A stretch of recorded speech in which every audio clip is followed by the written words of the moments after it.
আমি হচ্ছে অপূর্বা ইসলাম। আসন্ন ডাকসু নির্বাচনে সদস্য পদে স্বতন্ত্র প্রার্থী হিসেবে অংশগ্রহণ করছি। প্রথমত আমার বন্ধুরা সব বলে দিয়েছে, এখানে আসার মূল উদ্দেশ্য হচ্ছে আমরা কিন্তু জুলাই থেকে সব দেখে এসেছি আসলে কি হয়েছে। আমরা যেহেতু এইচএসসি পরবর্তী ব্যাচ, জুলাই অভ্যুত্থান ব্যাচ, আমরা কিন্তু দেখেছি আসলে বাস্তবে প্রেক্ষাপটটা কি বাংলাদেশের। তো আমরা কিন্তু কোনো দল বা কোনো প্যানেল থেকে আসিনি। তো যখন সাধারণ শিক্ষার্থীরা আমাদেরকে নির্বাচিত করবে, তখন কিন্তু তাদের কাছে আমরা জবাবদিহিতা করতে বাধ্য।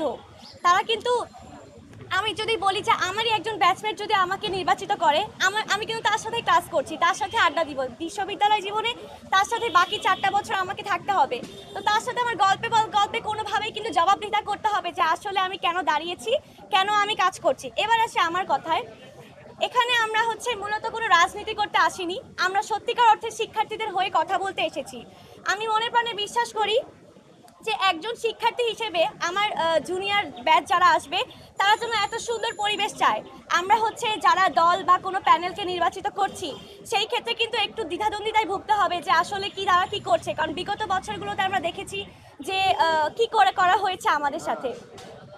তো এই তো আমি এটাই বলবো যে সাধারণ শিক্ষার্থীরা যদি স্বতন্ত্র প্রার্থী যারা আছে তাদেরকে যদি চুজ করে, নিশ্চয়ই আমাদের জবাবদিহিতার একটা জায়গা থাকবে। আমরা সকলের পাশে থাকার চেষ্টা করব সর্বদা। আর আরেকটা বিষয় আমি আসলে ব্যক্তিগতভাবে কোনো ইশতেহারে বিশ্বাস করি না।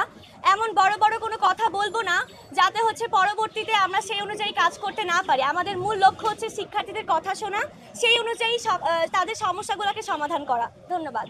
আমি নুসরাত জাহান মিম, শিক্ষাবর্ষ 24-25 আসন্ন ডাকসু নির্বাচনে কেন্দ্রীয় সংসদ সদস্য পদে আমি স্বতন্ত্র প্রার্থী।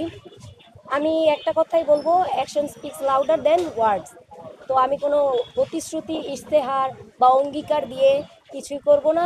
আমি আমার কাজে প্রমাণ করব এবং সেই কাজটা যাতে আমি করতে পারি সেই সুযোগ করে দেবে আমার সাধারণ শিক্ষার্থীরা, আমাদের বন্ধু বান্ধবরা, আমাদের সিনিয়ররা।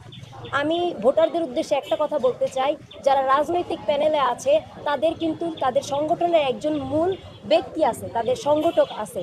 তো তারা যদি নির্বাচিত হয়, তাদের প্রথম প্রায়োরিটি থাকবে তাদের রাজনৈতিক সংগঠনের মূলে যিনি আছে তিনি।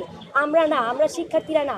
তবে এক্ষেত্রে যারা স্বতন্ত্র প্রার্থী আছি, আমাদের মূল প্রায়োরিটি, আমাদের প্রথম প্রায়োরিটি হবে সাধারণ শিক্ষার্থীরা।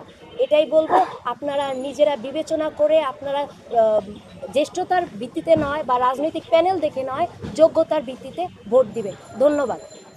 যেহেতু আমরা স্বতন্ত্র, তার উপরে আমরা সর্বকনিষ্ঠ, আমরা খুব সাহস করেই বলা যায় যে এই ডাকসু নির্বাচনে প্রতিদ্বন্দ্বিতা করছি।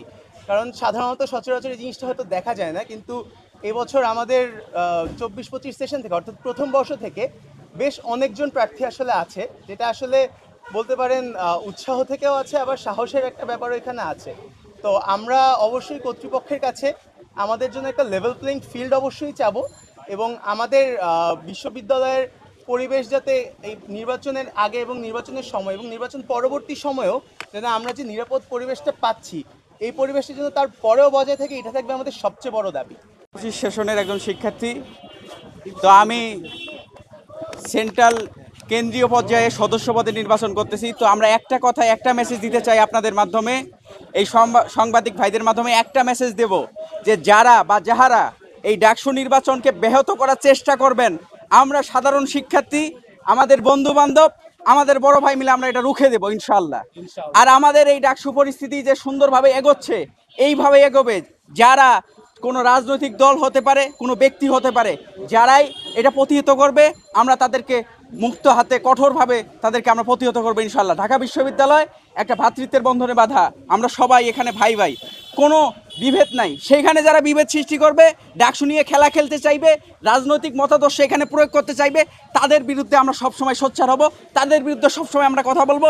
আমাদের বন্ধু, আমাদের বড় ভাই এবং আমাদের সকল ব্যাচ মিলে আমরা তাদেরকে প্রতিহত করবো ইনশাআল্লাহ। প্রত্যেক হলে আমরা চাই যেন রাজনীতিটা নিষিদ্ধ হয়, আমরা যেন সুন্দর মুক্তভাবে এই ক্যাম্পাসে থাকতে পারি এবং সবাই গণতান্ত্রিক প্রক্রিয়ায় উঠে আসতে পারি। সবাইকে ধন্যবাদ।